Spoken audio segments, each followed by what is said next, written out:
क्या आप जानते हैं कि श्रीमद् भगवत गीता का ऐसा कौन सा अध्याय है जिसका श्रवण करने से जीवन में शांति और भगवान की कृपा प्राप्त होती है। राधे राधे भक्तों, आप सभी का स्वागत है हमारे चैनल पर। आज हम सुनेंगे श्रीमद् भगवत गीता के 9वें अध्याय का पावन महात्म्य। श्री नारायण जी बोले, हे लक्ष्मी, दक्षिण देश में एक सुशर्मा नाम का शूद्र राजा रहता था। वो बड़ा पापी, मांस मदिरा आहारी था। वो जुआ खेलता, चोरी करता, पर स्त्री के साथ रमण करता था। एक दिन मदिरा पान से उसकी देह छूटी। वो मर करके प्रेत योनि को प्राप्त हुआ। वो एक बड़े वृक्ष पर रहने लगा। एक ब्राह्मण भी उसी नगर में रहता था। दिन को भिक्षा मांगकर स्त्री को लाकर देता था। उसकी स्त्री बड़ी झगड़ालू थी। समय पाकर उन दोनों ने प्राण त्यागे। वे भी दोनों मर करके प्रेत योनि को प्राप्त हुए। वो भी उसी वृक्ष के तले आ रहे जहाँ प्रेत रहता था।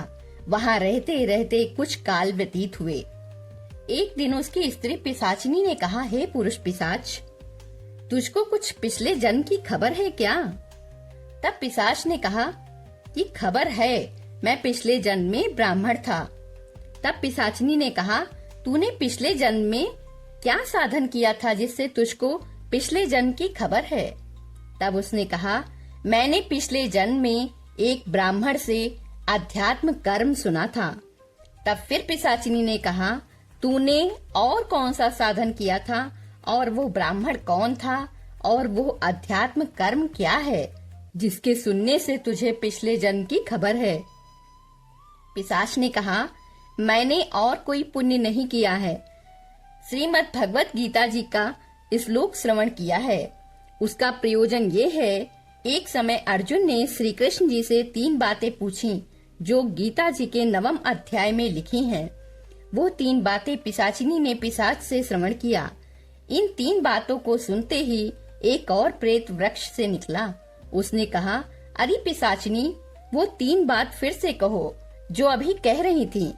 पिशाचिनी ने कहा, तू कौन है? मैं तुझे नहीं सुनाती। मैं अपने भर्ता से पूछती हूँ।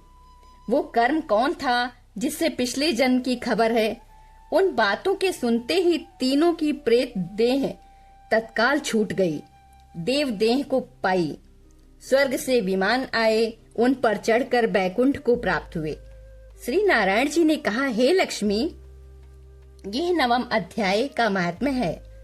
इस प्रकार श्रीमद् भगवत गीता के 9वें अध्याय का महात्म्य समाप्त हुआ। श्रीमद् भगवत गीता के महात्म्य का अर्थ है, किसी भी ज्ञान की महानता और उसका प्रभाव। गीता के 9वें अध्याय का महात्म्य हमें यह बताता है कि ये अध्याय केवल ज्ञान नहीं देता, बल्कि मनुष्य के जीवन को पवित्र और सफल बनाता है। इस अध्याय का श्रवण करने से मनुष्य के पाप धीरे धीरे समाप्त होने लगते हैं, क्योंकि इसमें भगवान का ऐसा दिव्य ज्ञान है जो मन को शुद्ध करता है और व्यक्ति को सही मार्ग पर ले जाता है। जो व्यक्ति श्रद्धा और भक्ति से इस अध्याय को सुनता या पढ़ता है, उस पर भगवान श्री कृष्ण जी की विशेष कृपा बनी रहती है। भगवान स्वयं कहते हैं कि जो भक्त प्रेम से उनका स्मरण करता है, वे उसकी रक्षा करते हैं। इस अध्याय के माध्यम से मनुष्य को यह समझ में आता है कि भगवान को पाने का सबसे सरल मार्ग भक्ति है। न कठिन तपस्या, न बड़े यज्ञ, सिर्फ सच्चा हृदय और प्रेम ही पर्याप्त है। आज के समय मनुष्य अपने जीवन में बहुत परेशान है। हर तरफ तनाव, चिंता और असफलता का डर बना रहता है। लेकिन श्रीमद् भगवत गीता का यह अध्याय हमें सिखाता है कि यदि हम भगवान पर विश्वास रखें और उन्हें अपने जीवन में स्थान दें, तो हमारी हर समस्या धीरे धीरे हल होने लगती है। जब मन में भगवान का स्मरण होता है, तो अंदर से एक शांति और सुकून महसूस होता है, जो किसी भी बाहरी चीज से नहीं मिल सकता।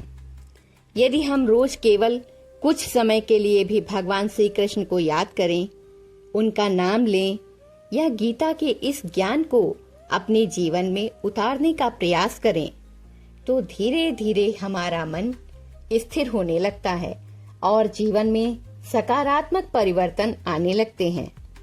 हम कठिन परिस्थितियों में भी भगवान को साथ रखते हैं और घबराते नहीं हैं, क्योंकि हमें भगवान पर विश्वास होता है कि स्वयं भगवान हमारे साथ हैं। इसलिए हमें अपने जीवन में भक्ति को अपनाना चाहिए और भगवान के प्रति पूर्ण विश्वास और समर्पण रखना चाहिए।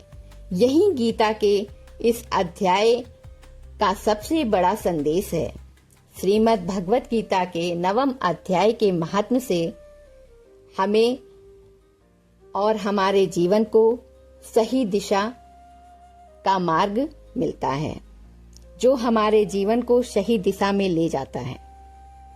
इस प्रकार श्रीमद् भगवत गीता का 9वां अध्याय हमें जीवन जीने का सही मार्ग दिखाता है और भगवान के प्रति सच्ची भक्ति का महत्व समझाता है। अगर आपको ये ज्ञान अच्छा लगा हो तो वीडियो को लाइक जरूर करें।